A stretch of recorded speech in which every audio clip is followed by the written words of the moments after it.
A big part of this healing journey is to sort of like basically like cut the pattern. I imagined, I visioned it, I got the goosebumps.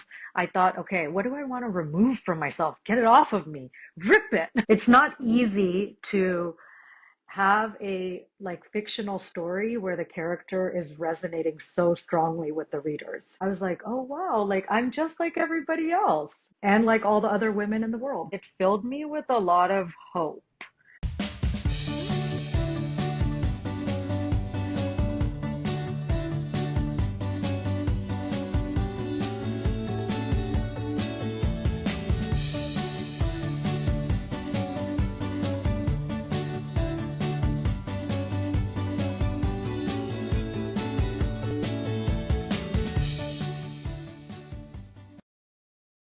It is fantastic to give a warm welcome to our friend Gitanjali Misra, or as we have known her, Gigi. Welcome, Gigi. How are you?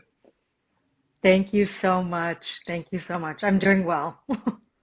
Gigi, normally we begin with the question, how did the Orchid book get to your hands? We were on a journey in a professional development workshop called Insight Seminars, and I had the pleasure of working with you through the processes of that workshop.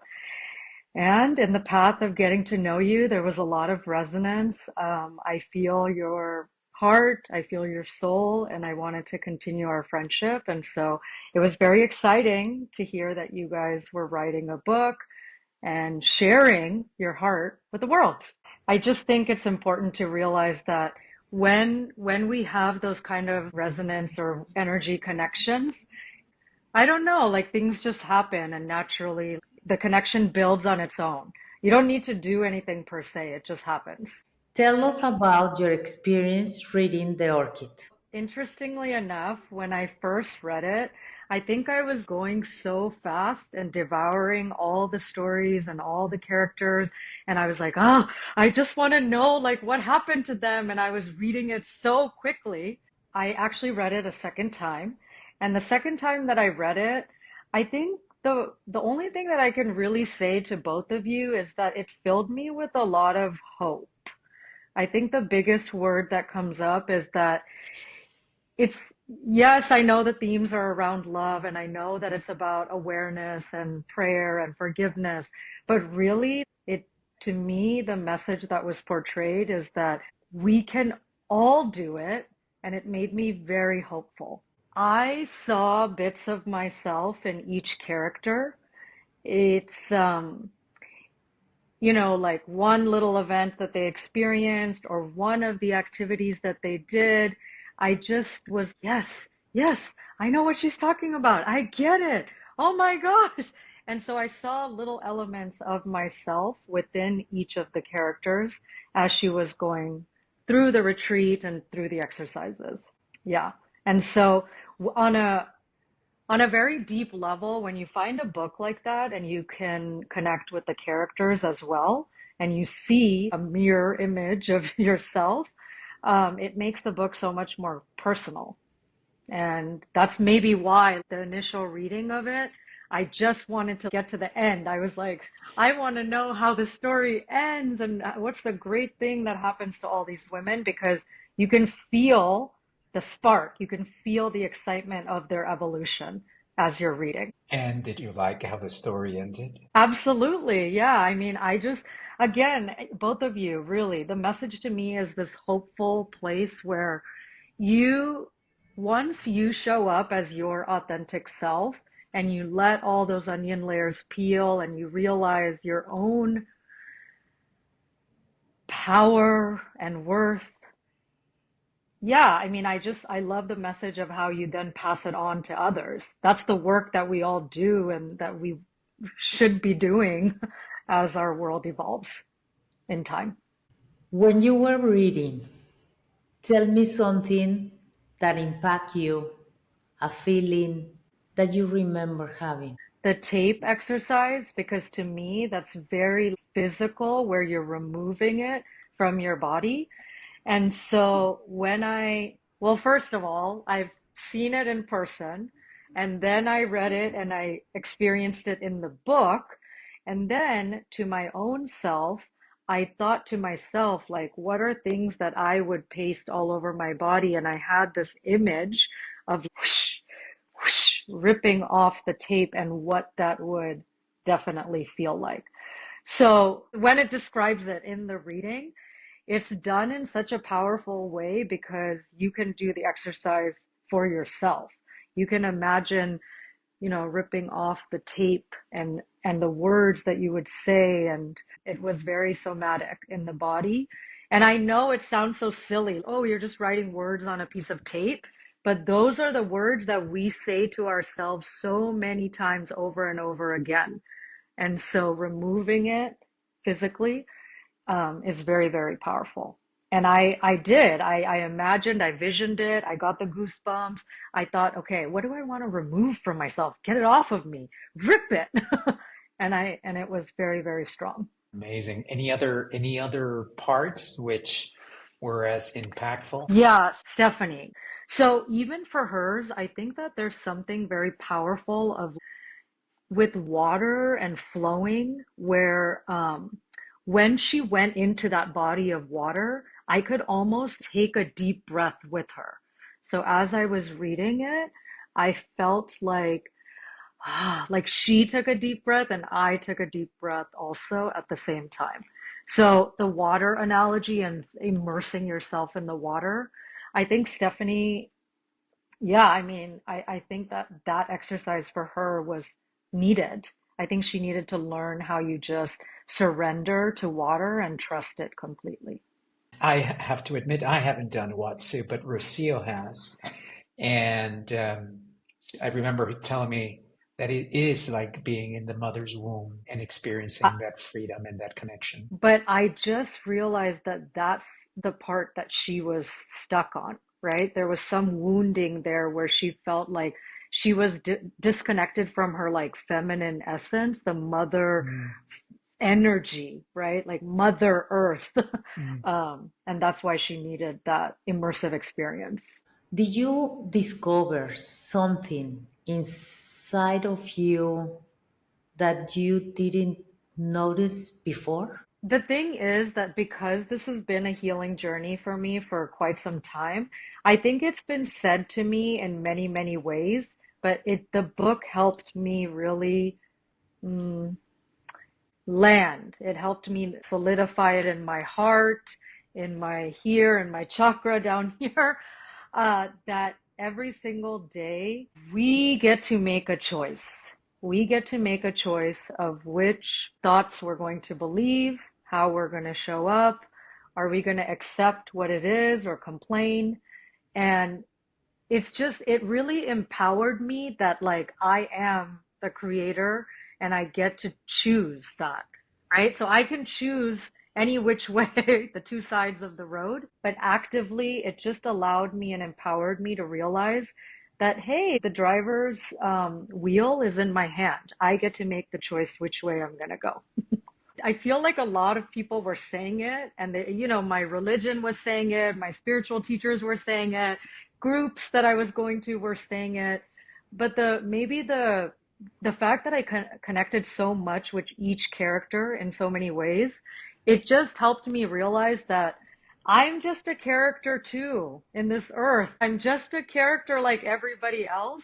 And just like they're making active choices to do things differently, so can I. I'm Mm. not any different than any other character. Yeah, thank you for saying that because it is, many people ask us, why is it called the secret code of modern goddesses, right? And what we're implying is that when you access really yourself, right? When you go deep inside, you access the ability to just turn around and say, that doesn't bother me.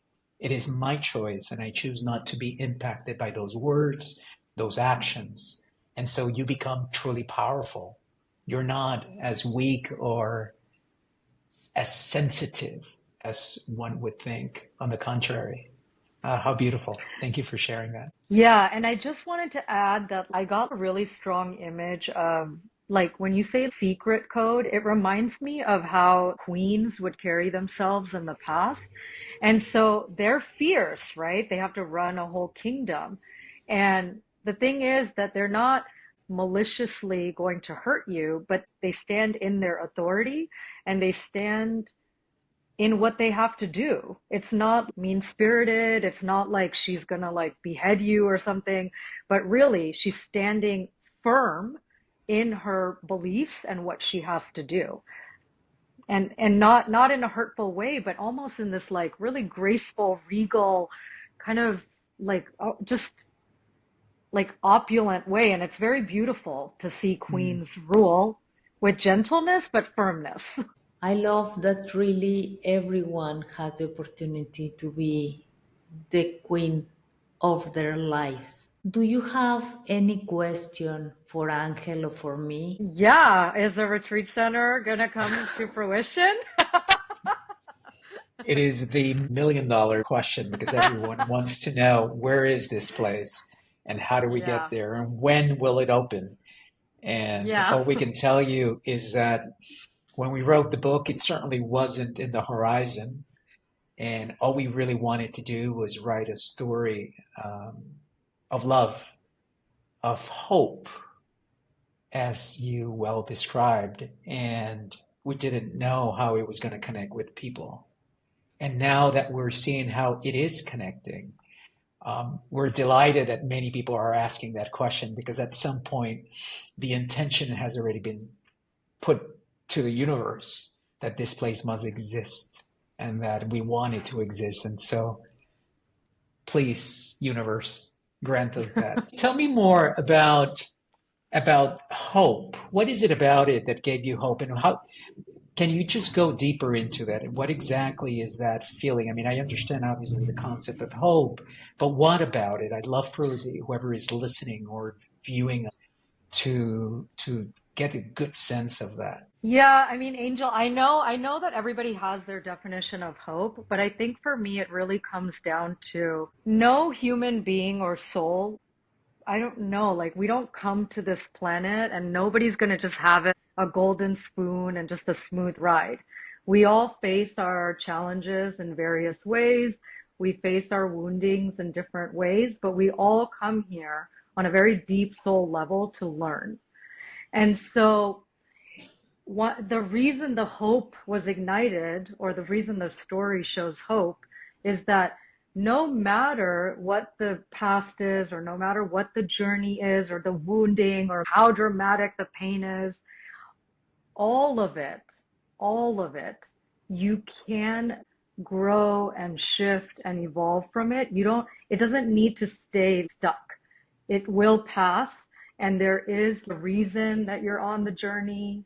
Everyone needs to remain hopeful that we all can do it. That's really what it is. No matter what your story or your past is, we can all do it. All women, any human being can really do it once you kind of ignite that resilience and that hope within yourself. That it's okay. You got it. We got it. Everybody's got it. At the end, we're all in this together. And so there is an element of I need to be okay. Rocio needs to be okay, and you need to be okay. And when we're the three of us and the millions and billions of us are, shifts will happen because we will stop competing against each other or pulling each other back because I want to get ahead, and if I get ahead, you can't get ahead, thinking that we don't have enough resources or that the universe is not abundant enough to provide each and every one of us with what we want. So I like that element of hope as well, that we can find the strength and the virtues of all of us finding that good place within. And that when we do, we can create even bigger things than what we've created. That's really exciting. Yeah, and there's no reason to do it alone. A lot of us, I think that we feel like we're standing on these islands ourselves and we're like maybe trying to figure things out on our own. But in reality, maybe there's a technique that that you can share, right? Or there's some sort of a practice that might resonate with me. and I might do it. So why not? Why not uplift everyone with love and acceptance and gentleness and compassion, right? None of us feel good when we walk around competing and angry and bitter and almost, trying to top one another. Like that will get you so far, it will, but it's a very empty existence. I really feel like this never ending rat race, as they call it. And truly, when we all leave this planet from our physical body, I think that the one thing that remains and the people that you want to be surrounded with on your deathbed as your body is whatever dying is, yeah, your connections, your family, your loved ones. You want to say goodbye in a celebration. I lived a great life. I had fun. I was kind. I helped somebody. That is such a much more beautiful place to um, leave your body. Has it changed you in the way in which you relate to others? I know you're a mom. We've Mhm. been talking with mothers too, and I'm curious to hear your perspective or your experience. Yeah, I'm so glad you asked that because a big part of this healing journey is to basically cut the pattern, right?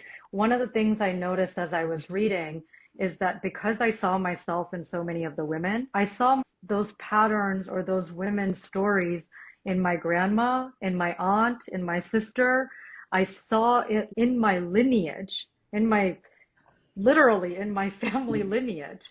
And so one of the beautiful aspects of this is that once I can do this healing work and I can like almost like just let it go, I don't know, live life in such a more flow state. That's what it's changed me with. I'm more in flow with my daughter.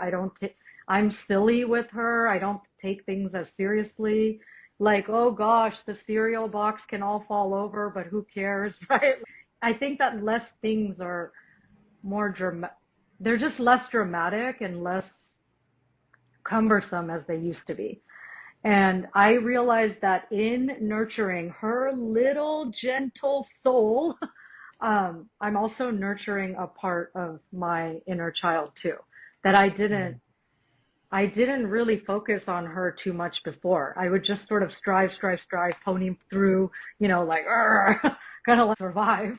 Um, but it's shifted me in the sense that it allowed me to see that all the stories we're all experienced it in some way. We're all one. And if I can do my little part in working with my wounding, maybe it cuts the pattern for my daughter. I never want her to say, or for her to think in her mind, like one of the tapes. I don't want one of her tape pieces to be, I'm not lovable. I'm not worthy, right? I need to cut that pattern, that rope.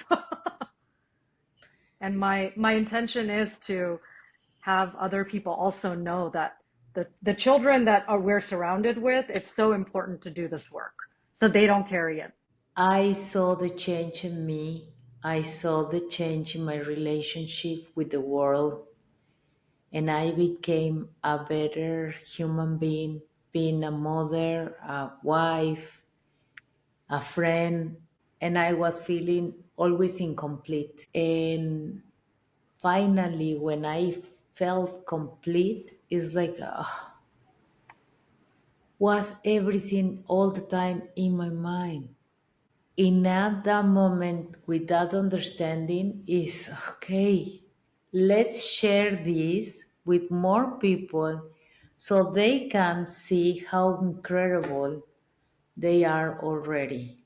And when you feel better about yourself, Gigi, and I, in that place, everyone wins. Your daughter, my daughters, the daughters of more people. Hmm. So really is changing the hearts.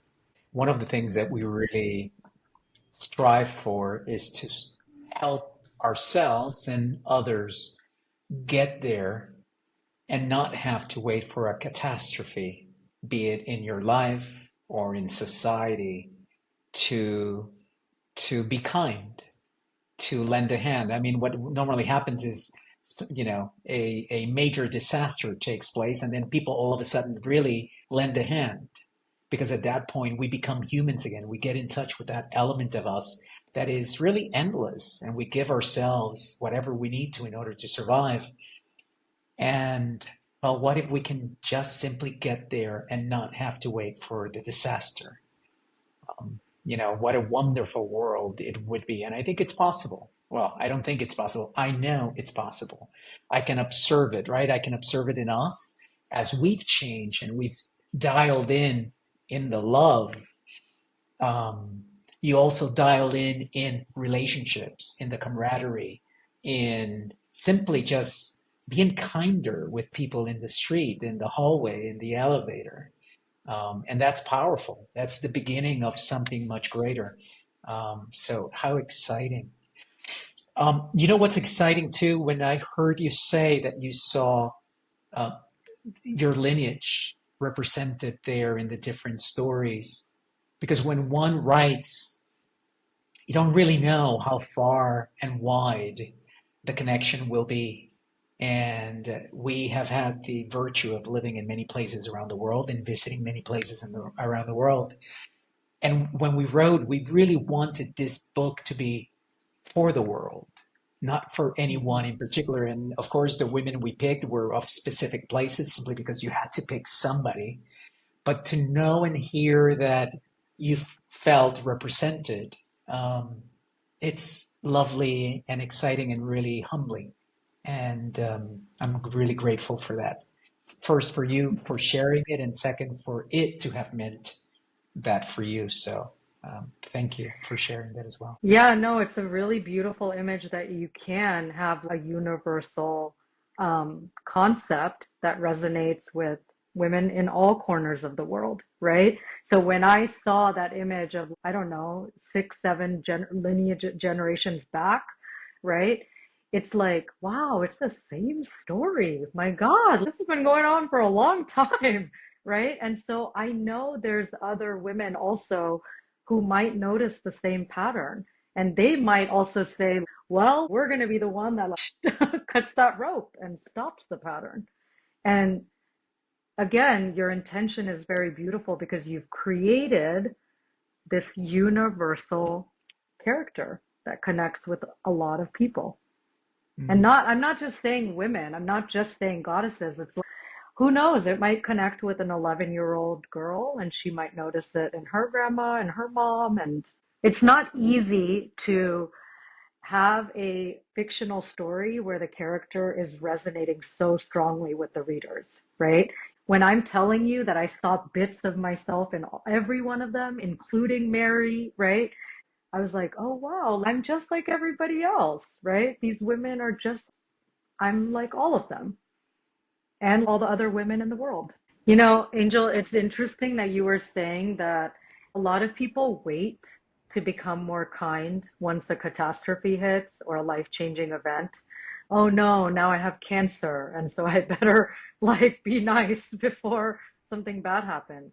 But it doesn't need to be at that point. I think if we start educating early and we start talking with kids early about these concepts and living and loving, like you're right. Our world and our planet would just be so much kinder and gentler and maybe even more in flow with nature, maybe. It's funny, as you were saying, I remembered something that happened recently. Rocio and I were traveling, and we ended up connecting with a grandmother and her granddaughter who was there. And I think the granddaughter was 7 years old. And what was beautiful about the story was that we could speak with both about the same lessons that are taught in the book. Obviously, said differently because the 7-year-old comprehends it differently than the older individual. But everybody needs to hear about gratitude, about forgiveness, about acceptance. And the 7-year-old was as excited as the grandmother. And these are topics that are universal, that are truly for humans, not even just Hmm. women, but all of us. And it's really exciting that it's connecting. Rocio and I shed tears almost on a daily basis after we hear of stories of people who are connecting the book in more ways than we ever imagined. You guys are doing good work, and I'm so glad that you shared the story with the world. Again, it's not easy to share your heart vulnerably with the world, and you trusted enough to do it. And Yeah, it's thank you. resonating. Thank you so Okay. much, Gigi, for your time and to be Yeah. with us. And I hope that this conversation inspire others to really take control of their lives, take an inspiration, an idea, something that ignite that that is inside of you. Gigi, thank you for your time, and thank you for everyone who listened, everyone who is watching. It is a pleasure to have you, and thank you for the space. Until another The Orchid Diaries. Have a great day.